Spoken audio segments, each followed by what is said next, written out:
So Simmers, welcome in or welcome back. My name is Ro, I make a lot of Sims videos. I hope you enjoy. Do you struggle to keep save files interesting for a long period of time? Do you find yourself restarting stories over and over and over again? Do you never play past Gen 2 or Gen 3 with your family? Then this video is for you. Don't worry, I used to be the same. I actually almost never used to touch gameplay. I was literally only a builder because every single time I started playing this game, I would get bored within seconds. And in today's video, I would like to share my tips with you on how I keep my stories alive as a content creator who now literally tells stories in The Sims for a living. And the last tip might surprise you because it is stupidly simple, so make sure to stick around for that. My first tip, however, is also a little bit of an open door, and that would be to start playing legacy challenges. And even though it is an open door, I still feel like a lot of people are not truly leveraging the power of a legacy challenge in The Sims. I have written my own legacy challenge called the Pack Legacy. If you're interested, I've actually released a whole video on this last week on my channel, so feel free to check that out. It is linked in the description box down below. But there are so many amazing legacy challenges out there, and they also vary a lot in play style and actually how you play through the challenge. So maybe a 10-generation legacy where you have to complete goals is not your thing, but a legacy that gives you little story hooks or maybe challenges you to play through the eras and the ages, like the Ultimate Decades challenge, is something that tickles your fancy. So even though you might have tried a legacy challenge before, don't give up on the idea simply because that one was not the right one for you. And that means that some of them might actually inspire you to continue playing. If you're interested in learning more about legacy challenges, I actually make legacy challenge trackers for you to keep track of your challenges and your progress in them. So feel free to check those out on my shop because that hopefully can give you some inspiration on challenges that you can play. I've also made YouTube videos about those trackers, and the comment section of those videos is literally filled with people suggesting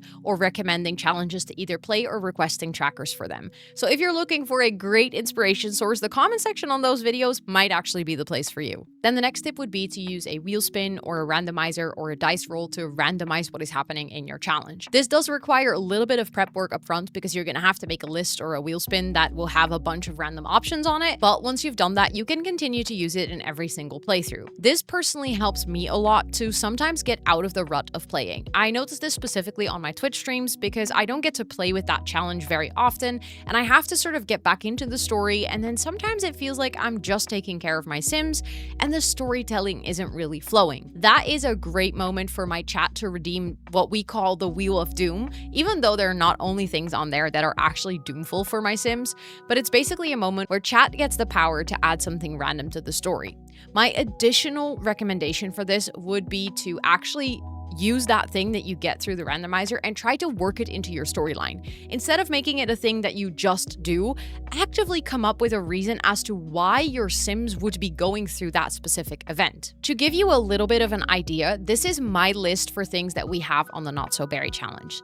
So this could be removing 50% of their money, buying a really ugly piece of furniture for the house and having to place it somewhere, taking a vacation with your family, starting a side hustle, joining a club. All of these things we then have to work into the story. This has led to some incredible storytelling on our end, where one of the random wheel spins that we got was a gender swap, and we ended up telling a story of a Sim who goes through a transition as a transgender Sim, who then discovers their identity, discovers who they want to be in life, and in that process, it might get a little messy and they lose themselves for a little bit and they end up gambling away 50% of the household funds, which obviously is a story that you might have never told had you not gotten a randomizer that told you to get rid of 50% of your money and to do a gender swap with your Sims. In the end, obviously you can go really crazy with this and you can add a bunch of things to your wheel spin. Make sure that you do things that you actually will also enjoy doing. If those are things on the wheel spin that you're kind of opposed to because you don't think you'll enjoy them, like completely swapping out families or something, then just take those things off. But there are so many great recommendations for things like this. I will make sure to also add like a little link to my list because I have a list of 40 random ideas. I'll make sure to link that in the description box down below if you're interested to see all the ones that are on my list to use as inspiration. Next to my list, there are also tons of videos here on YouTube, and if you Google randomizer for The Sims 4, there are so many ideas that people lists that people have written down or even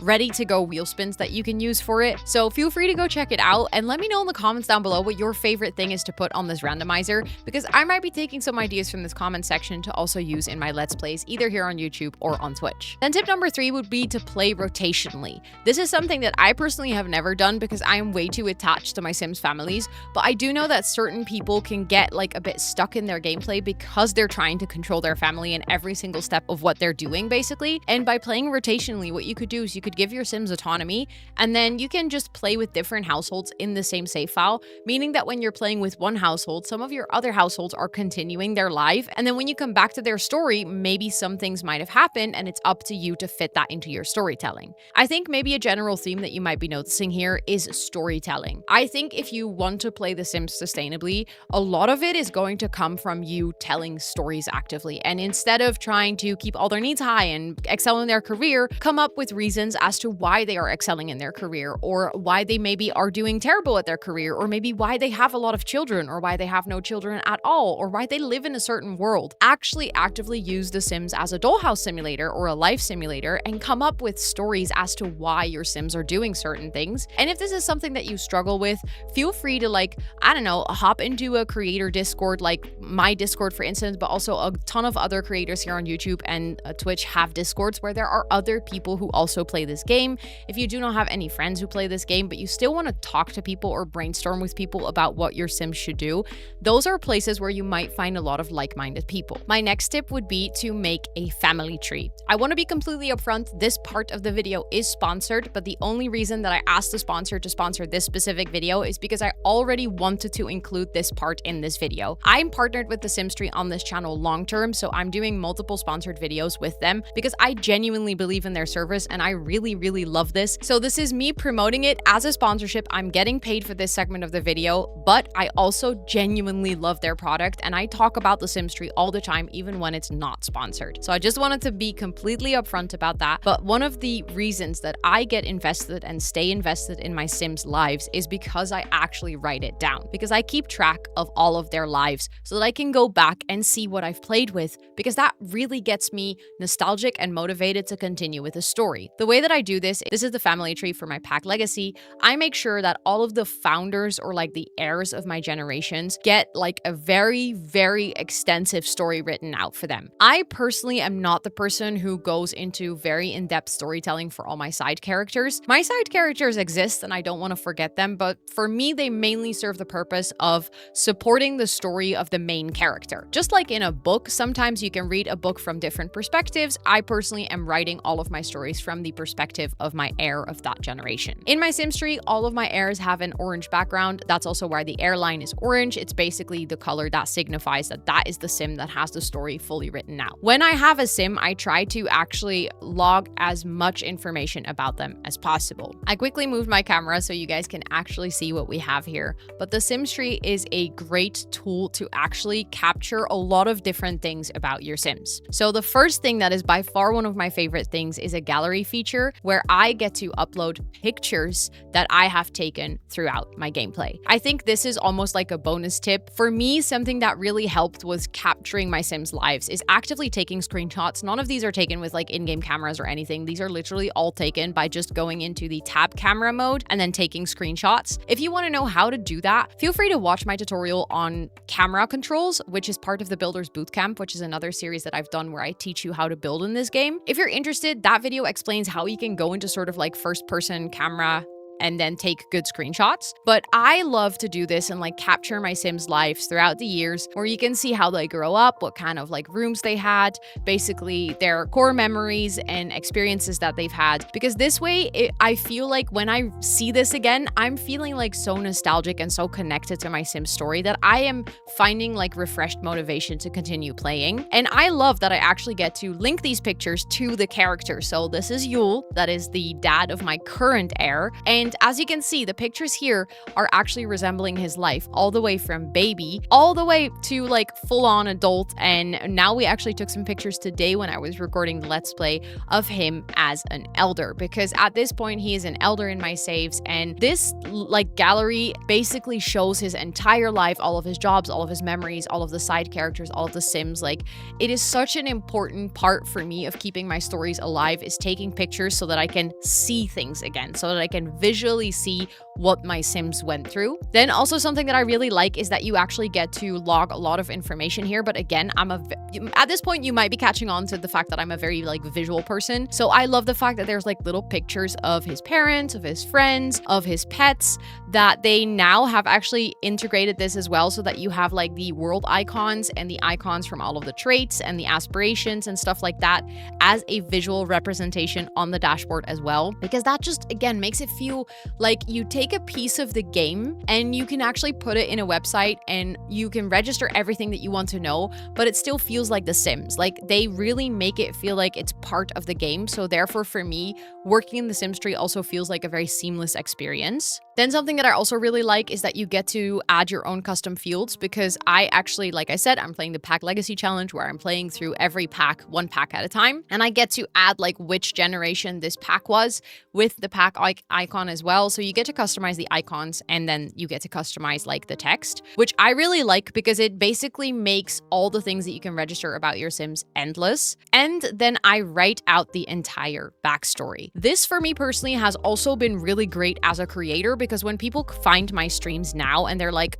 what have you been up to in the Not So Berry challenge up until now? That is worth 3 years of storytelling that I need to catch them up on. I can just send them a little link and be like, hey, if you want, you can read up on all the characters and their backstory and their photos and everything on this link. Feel free to read it, and if you have any questions, let me know. And it also helps me a lot to sometimes just go back and read it, but also when I'm telling the story, this really motivates me to tell a good story because I'm literally writing it down for people to read later. The Sims tree has many more options that I will not be delving into today. Please keep an eye out on my channel. I love this tool. So if you want to know more, feel free to keep an eye out on my channel. Like I said, I'm partnered with them for long term, so you might see more videos of them popping up on the channel. And if you're interested in using the service, feel free to use my link and my code in the description box. Full disclosure, those are affiliate links, so if you do use those and you use my code, I get a little commission, meaning that if you get The Sims 3 through my link, you are directly supporting my content, which is obviously very much appreciated. And then we get to the final tip of this video, which is actually the one that is stupidly simple, but for me unlocked so much in my brain. And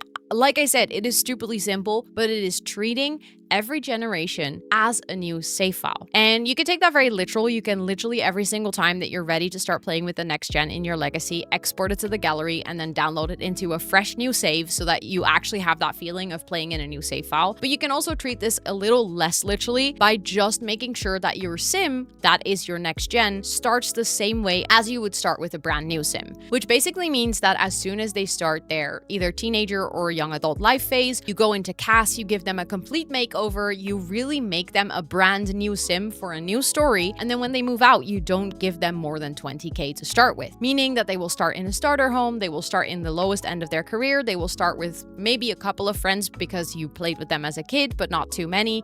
And this for me really made it feel like every generation of my challenge or of my legacy felt like I was starting a new save, because I again had all that potential instead of trying to fit it into a mold from the previous generation. And again, it is stupidly simple, but for me this unlocked so much in sort of the freedom what I got to do with a new gen, because I realized that if I start a new save file and I make a new family, I am quite literally doing what I could do with the sim that I already had. So let me know if that is something that sounds like would work for you as well.